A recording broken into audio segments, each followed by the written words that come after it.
नमस्ते प्यारे साथियों, ज्ञानपथ परीक्षा ऑनलाइन प्लेटफॉर्म पर आपका हार्दिक स्वागत है, अभिनंदन है। मैं चैनाराम पूनिया आज राजस्थान का जिला दर्शन, चूँकि राजस्थान पुलिस का जो एग्ज़ाम है उसकी तिथि घोषित हो चुकी है, उसको मद्देनज़र रखते हुए और बेरोजगारों की डिमांड को ध्यान में रखते हुए मैं राजस्थान का जिला दर्शन आज से स्टार्ट कर रहा हूँ और सीक्वेंस से चलूँगा। इंग्लिश के अल्फ़ाबेट के हिसाब से या परिवहन विभाग के द्वारा जो नंबर 1, 2, 3 ऐसे दे रखे हैं उसके हिसाब से मैं आपको राजस्थान के जिलों का घर बैठे दर्शन कराऊंगा। तो सबसे पहले आज हम उस ज़िले के बारे में चर्चा करेंगे जिसका अपना खुद का इतिहास है, जो अरावली की गोद में बसा हुआ है, बड़ा रमणीय स्थल है, जिसकी आकृति घोड़े के नाल जैसी है, जिसको राजस्थान का नाका और भारत का मक्का नाम से भी जाना जाता है। आप जान गए होंगे कि मैं आज आपसे किस ज़िले को लेकर चर्चा करने वाला हूँ। तो मैंने बोर्ड पे लिखा है राजस्थान का जिला दर्शन, अजमेर से अपन शुरू कर रहे हैं। चूँकि आप जानते हो और मैं ये बताने के लिए इस प्लेटफॉर्म पे उपस्थित नहीं हुआ कि राजस्थान में कुल कितने ज़िले हैं, ऐसे क्वेश्चन मैं आपसे नहीं करूँगा। ये आपकी और मेरी दोनों की तौहीन है। और ये भी नहीं पूछूंगा कि राजस्थान में संभाग कितने हैं, ऐसे क्वेश्चन बहुत पीछे रह गए हैं। तो इससे कुछ आगे बढ़ के आज अपन इस प्लेटफॉर्म पर बात करते हैं। तो चलिए राजस्थान का जिला दर्शन में सबसे पहले अजमेर लेते हैं। अजमेर की भौतिक स्थिति, उसके उपनाम और ऐतिहासिक परिदृश्य, इसको लेकर आज अपन चर्चा करने वाले हैं। तो चलिए भौतिक स्थिति के बारे में अपन देखते हैं। अजमेर का जिला जो है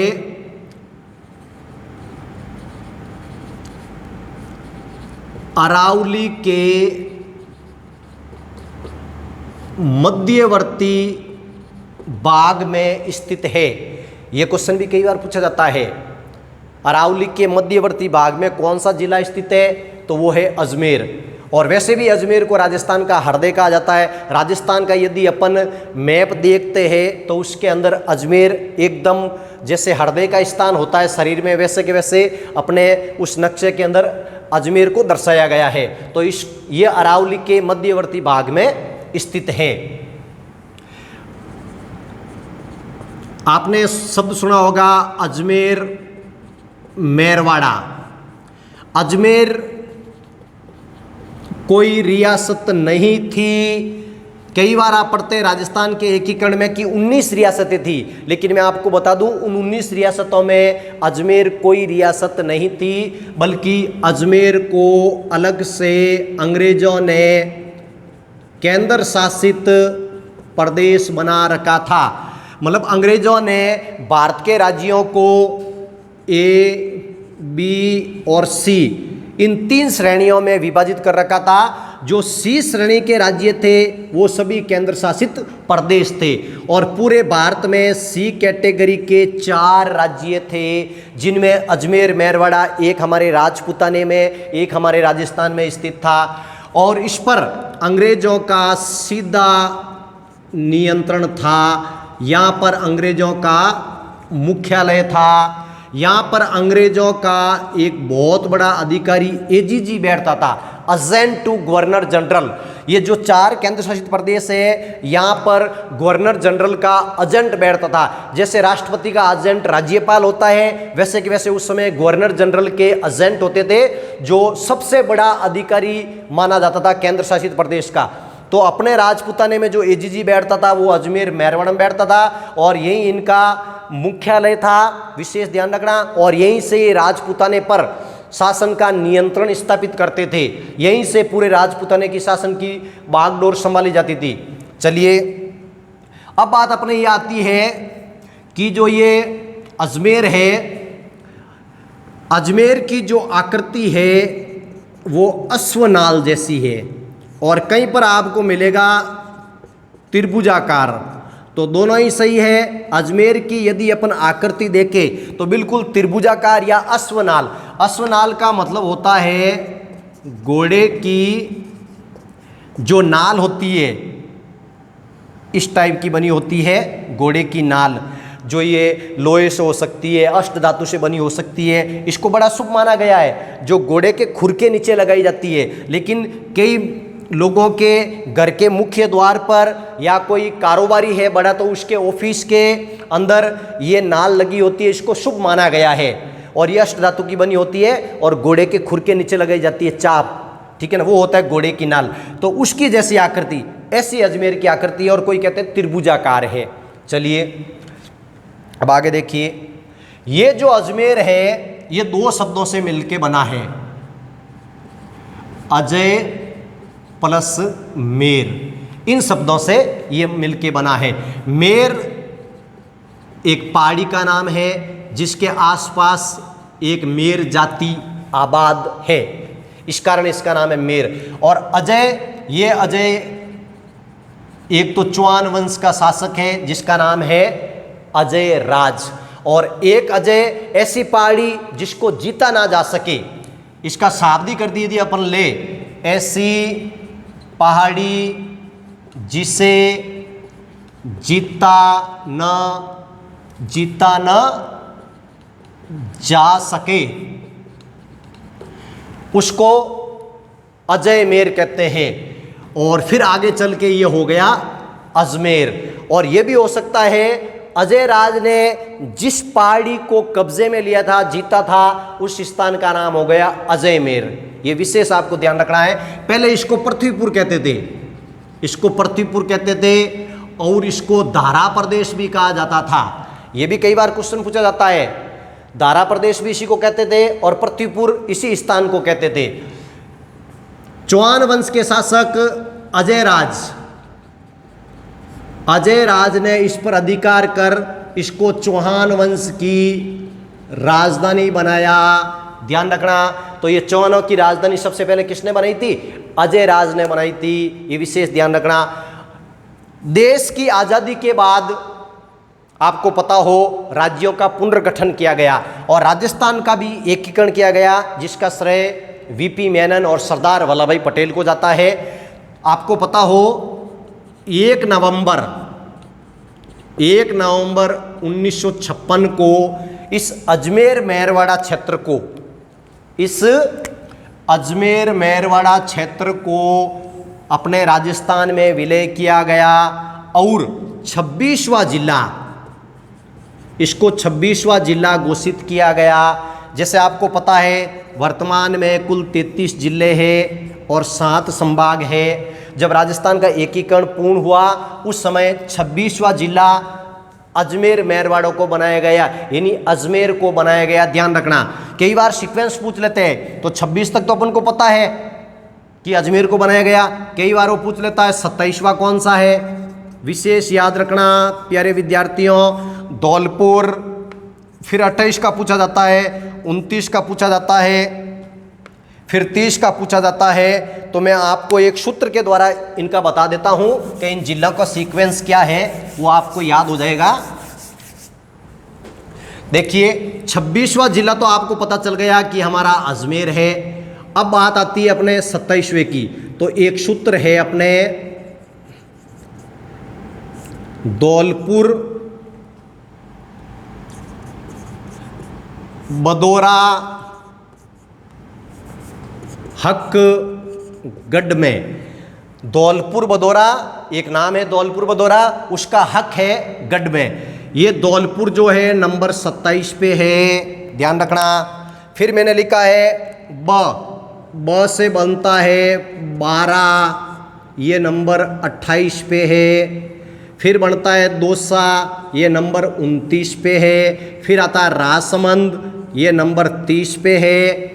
फिर आता हनुमानगढ़, ये नंबर 31 पे है। फिर आता करौली, ये नंबर 32 पे है। और गढ़ का मतलब प्रतापगढ़, ये नंबर 33 पे है। तो ये राजस्थान के जो देश की आज़ादी के बाद या राजस्थान के एकीकरण के बाद जो नए जिले बने हैं 27, 28, 29, 30, 31, 32 और 33, उनका ये सूत्र है। इसके द्वारा आप इसको कंटेस्ट कर सकते हैं। धौलपुर बदौरा हक गढ़ में, इस तरीके से आप 2-3 बार दोहराओगे आपको याद हो जाएगा। चलिए साथियों, इसके बाद आगे बढ़ते हैं। तो अजमेर 26वां जिला है और अजमेर को 1987 के अंदर, याद रखना साथियों, 1987 के अंदर अजमेर को संभाग भी बनाया गया। विशेष ध्यान रखना, वर्तमान में अपने कितने संभाग है? 7 संभाग है। जो नंबर 6 पे जो नया संभाग बना था वो अजमेर को बनाया गया। 26वां तो जिला है और 6ठा इसको संभाग बनाया गया। 6 का आंकड़ा है, याद रखना। 26वां तो जिला हो गया और 6ठा संभाग हो गया। 1987 के अंदर इसको क्या बनाया गया? संभाग बनाया गया। इस संभाग के अंदर 4 जिले आते हैं। 4 जिलों का सूत्र भी आप याद कर सकते हो, ध्यान रखना। सबसे पहले जिला आता है अजमेर, फिर आता है नागौर। तो एक तो इसमें अजमेर आ रहा है, एक इसमें भीलवाड़ा आ रहा है, एक इसमें नागौर आ रहा है और एक इसमें टोंक आ रहा है। ये 4 जिले अजमेर संभाग में आते हैं। नागौर को अधिकांश लोग जोधपुर में काउंट करते जबकि नहीं है, अजमेर संभाग में आता है। इस सूत्र के हिसाब से भी आप इसको याद कर सकते हो, अभी नाटो, अभी नाटो, अभी नाटो के तहत आपको ये याद हो जाएगा। चलिए आगे। तो ये 26वां संभाग हो गया, 26वां जिला हो गया और नंबर 6 पे संभाग हो गया, ये आपको ध्यान रखना। फिर 7वां आपको पता हो तो भरतपुर बना था। तो ये है इसकी भौतिक स्थिति। अब देखिए आगे साथियों, ये जो अरावली पर्वतमाला है, इस अरावली पर्वतमाला का सबसे कम जो विस्तार है वो अजमेर जिले में है और सर्वाधिक तो आप जानते ही हो, सर्वाधिक इसका जो विस्तार है वो उदयपुर जिले के अंदर है, जो आप बिल्कुल जानते हो। लेकिन अपने लिए चूंकि अपन अरावली का, इस अजमेर का जिला दर्शन कर रहे हैं, तो अरावली की सबसे जो कम विस्तार है वो अजमेर जिले में है, ये आपको याद रखना है। तो ये हो गई इसकी भौतिक स्थिति। अब इसके उपनाम, इसके उपनाम क्या क्या है वो देखिए। एक तो अजमेर को पहले पृथ्वीपुर कहा जाता था, याद रखना। फिर मैंने बताया इसको दारा प्रदेश कहा जाता है, ध्यान रखना। इसको अजय मेरू कहा जाता है। इसको भारत का मक्का कहा जाता है। आपको पता ही है कि मुस्लिमों का भारत में सबसे बड़ा जो तीर्थ है, गरीब नवाज ख्वाजा मोइनुद्दीन चिश्ती के कारण इसको भारत का मक्का कहा गया है। इसके बाद इसको राजस्थान का नाका कहा गया है। ये जो नाका शब्द आ रहा है ये अपने मुगल शासन के समय इसका इस्तेमाल किया जाता था। नाका का मतलब होता है ऐसी चौकी जहाँ से 4 चौराहे मिलते हैं और उस चौराहे के तहत वहाँ पर आने जाने पर पूर्ण रूप से निगरानी रखी जाती है, उसके तहत इसका नाम पड़ा है नाका। तो ये नाका जो शब्द आया है वो मुगल शासकों के समय का है। तो इस अजमेर को राजस्थान का नाका भी कहा जाता है। और कई बार आपने पूरा शब्द सुना होगा चुंगी नाका, जहाँ पर बिल्कुल आने जाने वाले वहाँ मिलते हैं और उनसे चुंगी वसूली जाती थी, उनसे टैक्स लिया जाता था, कर लिया जाता था। तो ऐसे ही बना ये चुंगी नाका, जहाँ पर बहुत सारे रास्ते आके मिलते हैं, उस स्थान को नाका कहते हैं। चलिए, अजमेर को घड़ियों का शहर भी कहा जाता है। अजमेर को घड़ियों का शहर भी कहा जाता है, घंटियों का नहीं। घंटियों का शहर अलग है, मैं बात कर रहा हूं घड़ियों की शहर की। घंटियों का शहर का पूछा जाए तो झालरापाटन झालावाड़, झालरापाटन झालावाड़। और यदि घड़ियों का शहर पूछा जाए तो अपन क्या आएगा? अजमेर। क्योंकि हम जानते हैं एचएमटी का जो कारखाना है वो 1967 में चेकोस्लोवाकिया के देश के सहयोग से अपने अजमेर में स्थापित किया गया था। हिंदुस्तान मशीन टूल्स, एचएमटी का जो घड़ियों का कारखाना है वो अजमेर में चेकोस्लोवाकिया देश के सहयोग से, आर्थिक सहयोग से स्थापित किया गया था, इसलिए इसको घड़ियों का शहर भी कहा जाता है। चलिए दोस्तों आगे,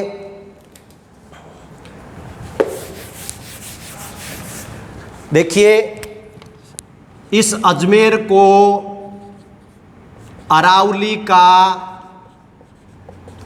अरमान भी कहा जाता है। इस अजमेर को राजपूताने की कुंजी भी कहा जाता है। ये भी इसके उपनाम है, ध्यान रखना। हाँ, आगे चलिए। सांप्रदायिक सद्भाव,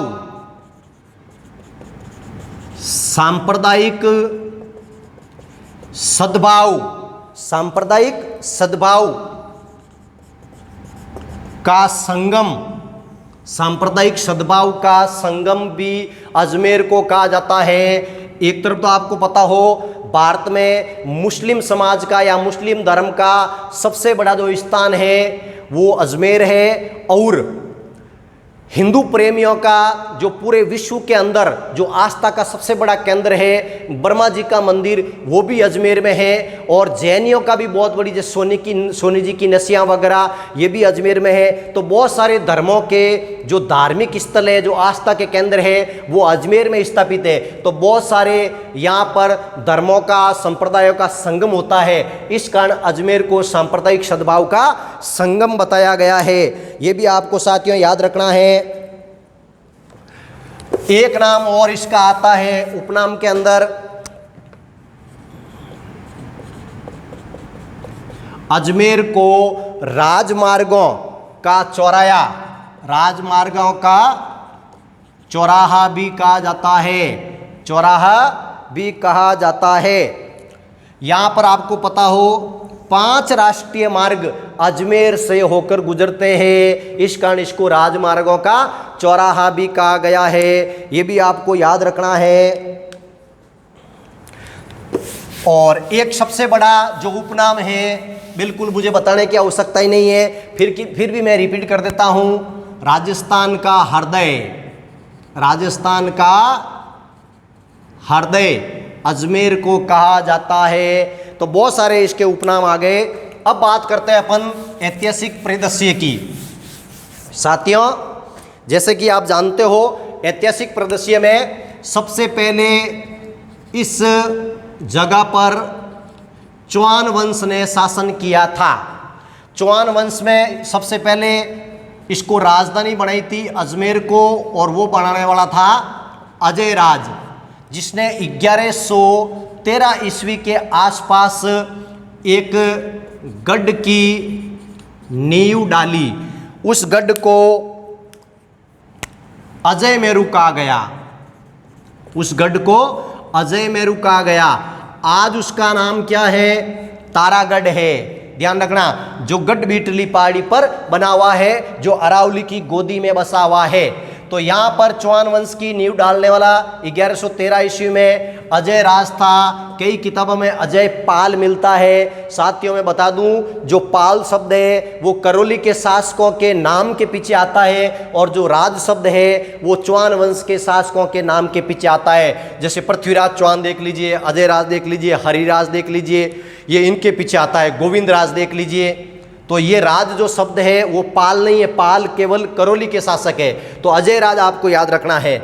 इसने यहाँ पर इसका नाम अजय मेरू रखा है। ये अजय मेरू संस्कृत का शब्द है। इस अजमेर को संस्कृत में अजय मेरू कहा जाता है।